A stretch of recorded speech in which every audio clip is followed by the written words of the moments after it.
Hello everyone, welcome to this video. आज हम अलग अलग सिचुएशन में एक्सीडेंट को क्या बोलते हैं वो देखेंगे।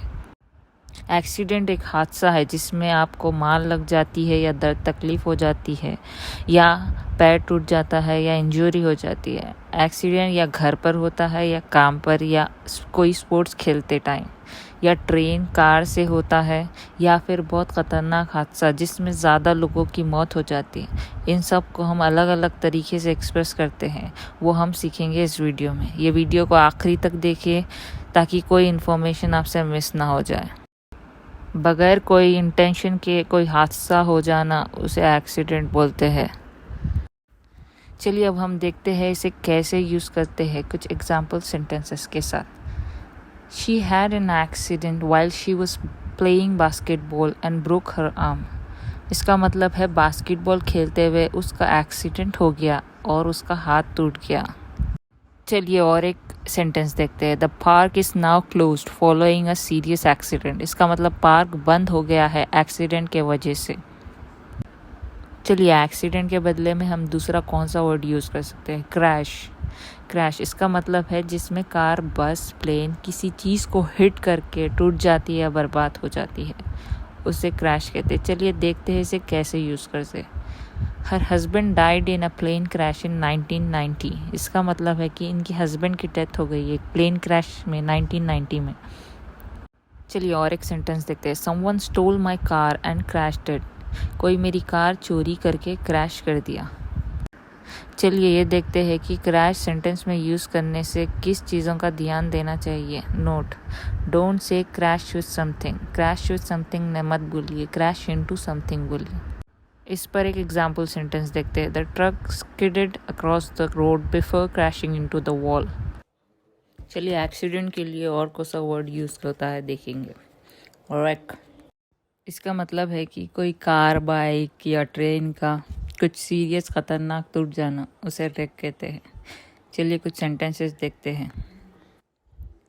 The wreck caused a 5 mile traffic jam. इसका मतलब है कि रेक से 5 माइल ट्रैफिक दूर तक जमा हो गई है। चलिए एक्सीडेंट के बदले और कौन से वर्ड्स यूज़ होते हैं देखें। कोलिजन। इसका मतलब है कि एक से ज़्यादा कार, बस, प्लेन एक दूसरे को मार लेना उसे कोलिजन बोलते हैं। चलिए इसे कैसे यूज़ करते हैं वो देखेंगे। A 25 years old man was thrown from his motorcycle in a collision with a truck. इसका मतलब है एक 25 years के आदमी को एक ट्रक ने ज़ोर से धक्का देकर मार कर बाइक से उड़ा दिया। चलिए और एक सेंटेंस देखते हैं। Mid air collision between two planes. इसका मतलब है कि हवा के बीच में दो प्लेन्स का टकराना। चलिए एक्सीडेंट को और क्या बोलते हैं देखेंगे।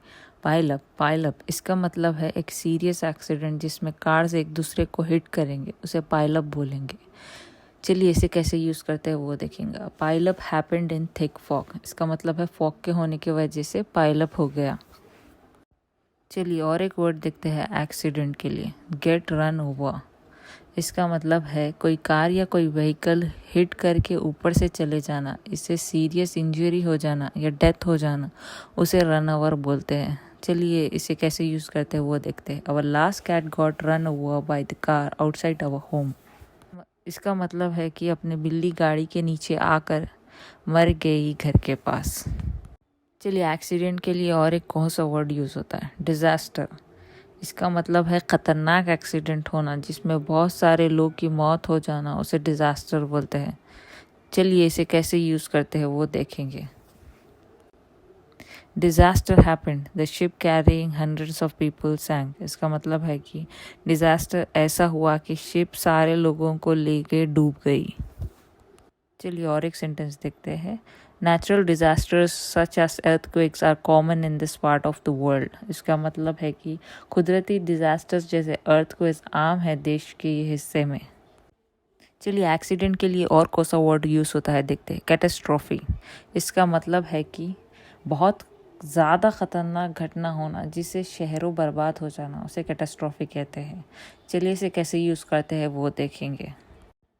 The destruction of the ozone layer could lead to environmental catastrophe.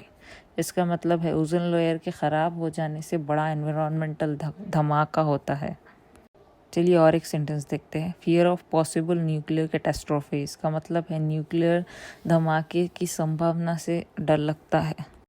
Hope you have understand the possible ways of saying accident in different scenarios.